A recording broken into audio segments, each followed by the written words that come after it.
Many people and companies like to talk about computer security, yet are seemingly unable to actually secure their devices.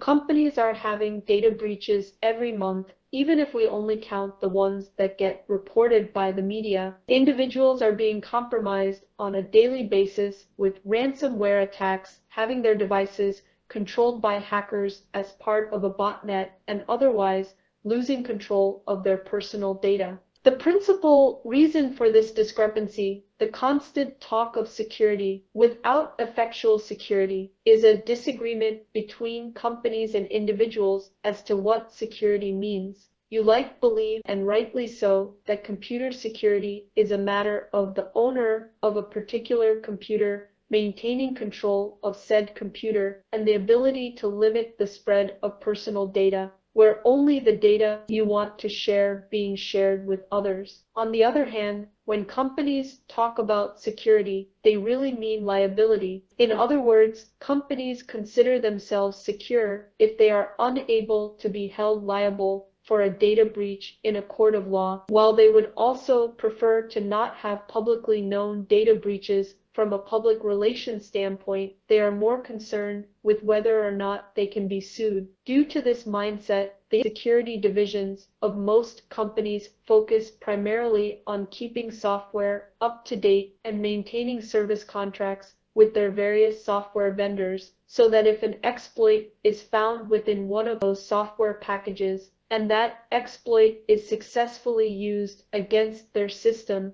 they can blame the breach on that vendor and can direct any of their unhappy clients their way. Those vendors will in turn say that because you aren't a direct client of theirs, they too aren't liable for your loss. And even if you convince a court otherwise, your data is still compromised and out of your control. So what can you do if you want to actually secure your devices and accounts? Well, first off, you will want to limit the access your devices have to the internet. Way too many devices now come with the option to connect to the internet, and every additional device becomes a potential attack vector to compromise your local network. If at all possible, you should buy appliances that don't require internet access, as the internet is the #1 attack vector for remote actors and hackers to get at your data. For most people, you really don't need your HVAC system, fridge, and toaster to have internet access for it to be useful. If your fridge has access to the internet, you might think, what's the harm? Well, even if the fridge itself doesn't have much in the way of personal data,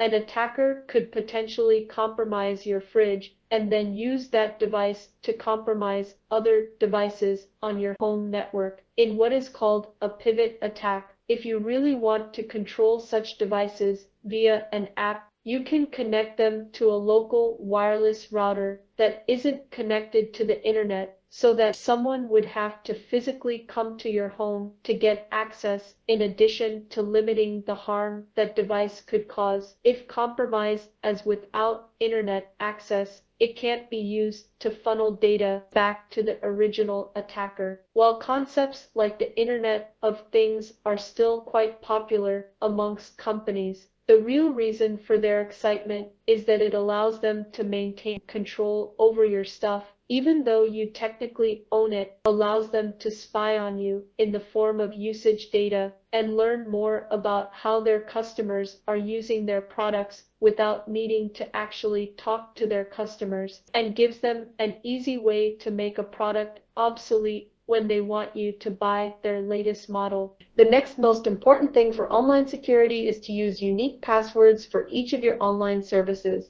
I understand that this is inconvenient, but if you use the same password for multiple sites, then as soon as one gets compromised, your other accounts will also be at risk. While a website shouldn't store your raw password in their database, the obfuscated hash that is used to validate your password upon login can still be used to brute force your actual password.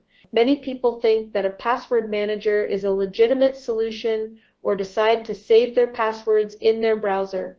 What makes that a bad idea is that those solutions are prime targets for hackers to obtain your passwords. From a hacker's perspective, if you use a password manager, which means that you use a single password for the manager and that then enters a generated password for each new site you use. That's about the same security-wise as saving them in your browser, except that you don't know what your actual passwords are. Having passwords written down in a physical notebook or some other non-digital means is likely the most secure thing you can do, short of simply having them all memorized from a cybersecurity standpoint. Storing your passwords electronically simply makes it possible for them to be found by hackers.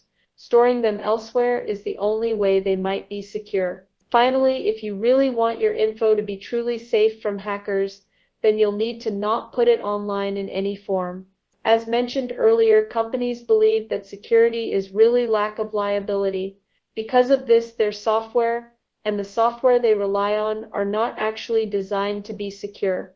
Until this mindset changes across the board in the computer science world, we won't be able to be truly secure online. This is a hard problem and out of our control in many important aspects of our lives, but is something to be aware of.